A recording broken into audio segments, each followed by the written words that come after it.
Torero ry'Imana ndabaramukije mu izina ry'umwami wacu Yesu Kristo. Aho muri hirya no hino Imana yacu ikomeze kubiyegamiza.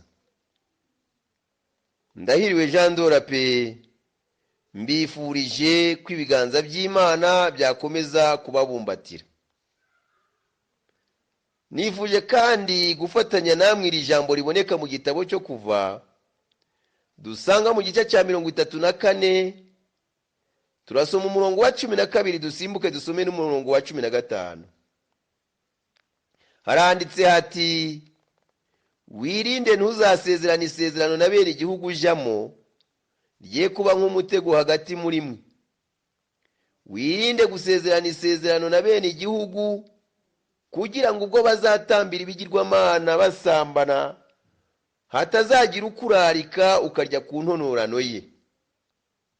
Imana ifashe wowe mwene data na mushiki wanje iri jambo rigeze mu matwi, kugira ngo dufatanyirize hamwe kurikuramo ibidutunga bidushigikira muri ubu buzima twahamagariwemo n'Imana muri iyi minsi y'urugendo rugana mu ijuru. Imana idufashe.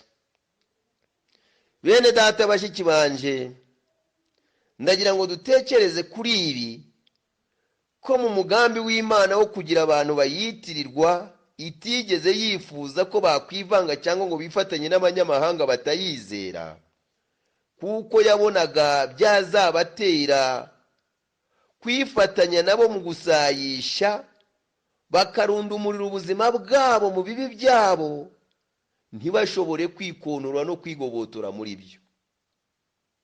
Nicyo gituma yababwiye iti, mwirinde kugira ngo abanyamahanga ubwo bazaba batambira ibigirwamana byabo, mu gihe mwazaba mwarirundumuriye muri bo, bazabatumira maze mukarya ku ntonorano zabo. Imana itugirire neza.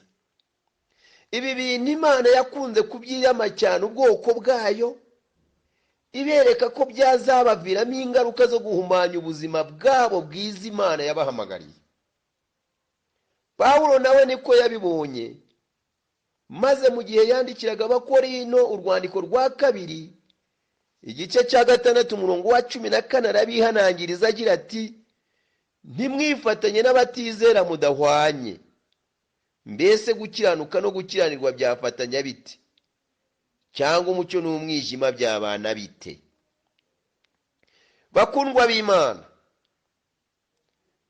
tukiri mu isi ni byiza guturana no kubana n'abatizera tudahwanye.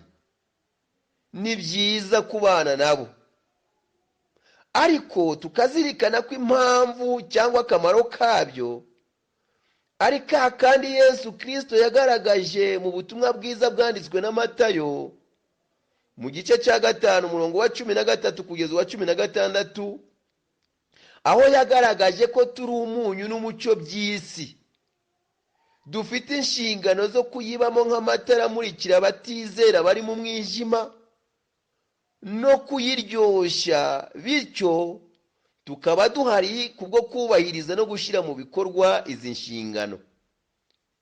Nicyo gituma Yesu yabivuze ku murongo wa 16 ati, abari ku mucyo wanyu ubonekera imbere y'abantu, kugira ngo babone imirimo yanyu myiza bahere ko bahimbaze So wo mu ijuru. Imana idusure. Bene data bashiki banje, nk'umunyu n'umucyo muri iyi si, twakagombye kuyibeshwamo no kumurikira abari mu mwijima no kuryoshya ingeso zabo mbi, tukabamurikira inzira maze tukabagororera Kristo. Ikibazo kiriho rero nuko abantu benshi bakagombye gukora izi nshingano usanga aribo baguye muri uriya mutego twasomye mu Kuva, aho Imana yiyamye intore zayo igira iti, mwirinde ntimuzasezerane isezerano na bene igihugu mujamo rye kuba nk'umutego hagati muri mwe. iti kuko hari ubwo bazaje batambira ibigirwamana byabo basambana, bakabararika namwe mukarya ku ntonorano zabo. Usanga rero hari abantu benshi bahinduwe nka Samusoni, Abafilisitiya bahinduye umusyi w'ingano zabo bamaze kumunogoramwo amaso. Abo nabo iyo bamaze kubamaramwo imbaraga usanga babahindura ibikoresho byabo byo gusenya ibyiza byakagombye kubafasha bahindura abo batizera, maze ahubwo bahinduka imbata zabo, ku buryo no kurinda ikibitsanyo bahawe batakibibasha. Imana idutabare. Abo rero ntibakigendera mu nzira y'agakiza yashyizweho na Kirisitu, ahubwo bagendera mu murongo bashyizwe imbere n'abo banyamahanga babakamuyemo ireme ry'agakiza, maze basohorwaho na buriya buhenebere Imana yashakaga kubarinda.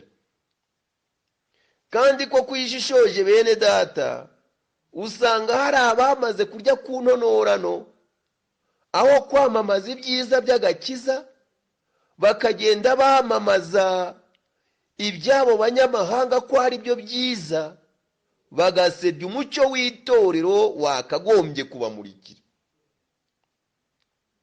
Iki kintu cyababaje Imana kuva kera, nk'uko bigaragarira mu buhanuzi bwa Hoseya n'abandi bahanuzi nka ba Mose, ndetse bikaba byarakunze gushirisha abantu b'Imana bitwaye batyo mu kaga gakomeye. Bene data, niba hari ibintu bibabaza Imana na biriya birimo, kuko byakunze konona ingeso nziza z'agakiza ku bantu b'Imana. Nico gituma mu rwandiko yandikiye Abakorinto rwa mbere igice cya 15 umurongo wa 33, Pawulo yagize ati, ntimuyobe kwifatanya n'ababi konona ingeso nziza. Bantu mwitiriwe izina ry'Imana,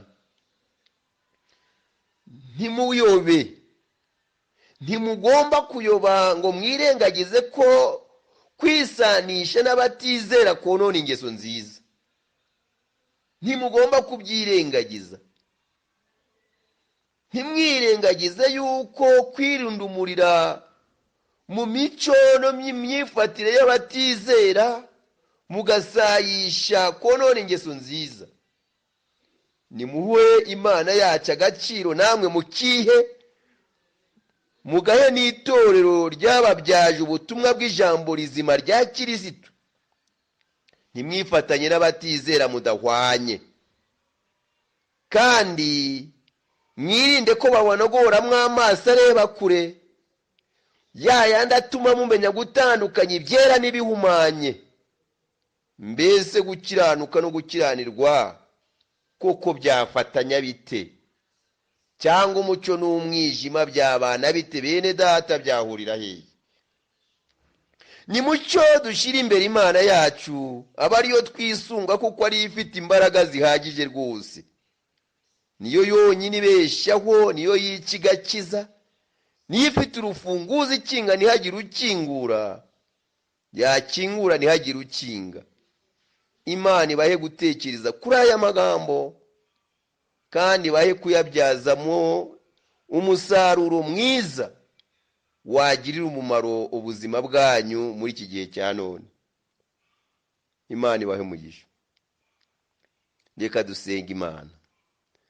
Mana, turagushimiye ku bw'aya magambo, kandi tugushimiye n'abayumvise bose, tugusaba kubaha gusobanukirwa no gukuramo iby'ingenzi byagirira umumaro ubuzima bw'abantu bawe muri iyi minsi ya none.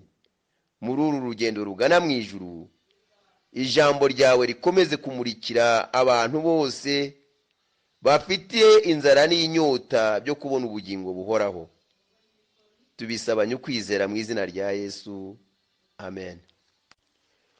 Torero ry'Imana, ndabaramukije mu izina ry'Umwami wacu Yesu Kristo. Aho muri hirya no hino imana